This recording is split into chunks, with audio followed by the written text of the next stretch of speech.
do try to gauge the environment because I don't always trust that people have a handle on their off-leash dogs. So if I'm coming into a park setting and there's off-leash dogs, oh, she's going potty, in different places, I don't put her in those situations if I can't guarantee that dog is going to be nice. Lucy, heel to her, heel.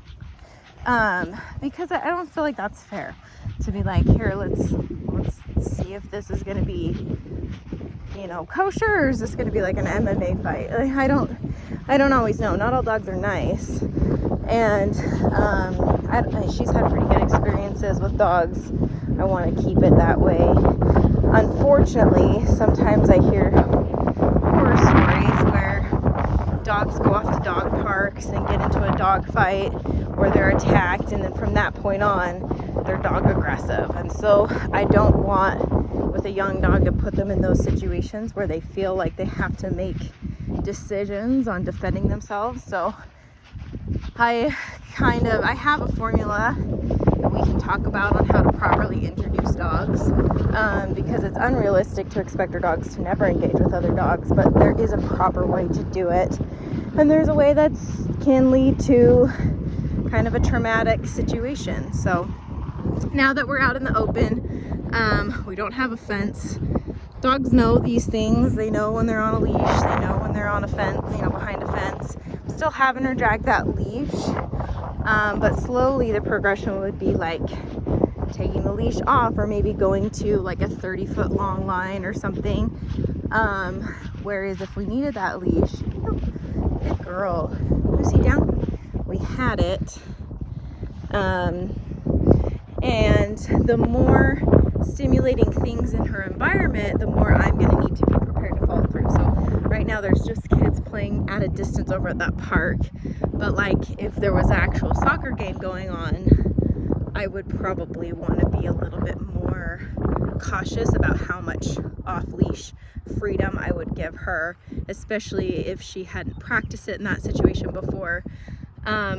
I just want to be as fair to her as possible, but I want to keep things very black and white and follow through 100%. So putting a young dog in a situation where they don't have the tools and we haven't practiced that with them isn't fair, but I want to slowly introduce some of these harder concepts with her, and really relying on the relationship between you guys and her, so she knows that you're going to follow through. You've practiced it, and she knows what's appropriate, what's inappropriate. So just a side note, when I practice these down stays, what a lot of people want to do is they want to leave the dog and then call the dog to them when they first start to practice this at a distance. And I advise against that, because it can create a lot of anticipation of that recall, and the dog over time tries to guess what command you're gonna give when you walk away. So you walk away and the dog's like, you're gonna call me. And so by the 4th or 5th time you do this, they're already like beating you to the punch and breaking that downstay. So the recall would be kind of like an uh-oh moment. Like if there's a dog in the distance, like beelining it to her, I'm gonna of course call her. I'm not gonna make her stay in that downstay. Or if there would be like a group of kids that were running right through her with a soccer ball, I'm going to get her out of that way. But for the majority of the time when I'm training, I'm walking up to her to release her. So I'm teaching patience, and you can kind of see that we've done this enough that she'll get kind of this anticipation when I do approach. Like she's like, oh, I don't know, so you're going to give me a belly rub, or are you going to release me? So her body language shifts, and it's because we've practiced it enough. It's not a bad thing. That kind of stuff will settle the more you practice it, but it's really good for her to learn to be patient for you, not just like guessing what you're going to do, because the problem with her guessing what you're going to do is you may not have meant to call her. Your body language might look like you're about to call her, but that may not have been your intention, and she's just kind of relying on patterns versus actually what you're telling her to do. So, okay, Luce. Okay, good. Good job, girl. She's doing good. She's getting close. I'll get you guys a video of her treadmill stuff later. With a puppy, I don't have them walk on it too long, because they're still developing in joints and all kinds of stuff.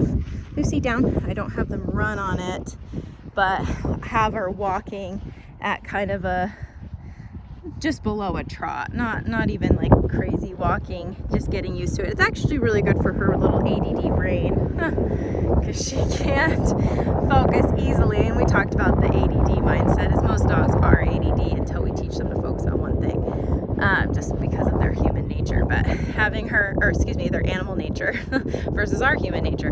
So yeah, having her just focus on that one tiny thing is really good for her mentally. She like wants to take a nap after 5 minutes. So all these things I want to be able to set you up with so you don't have to spend a ton of time training, because it's not about the quantity, it's about the quality. So you train smarter, you get better results.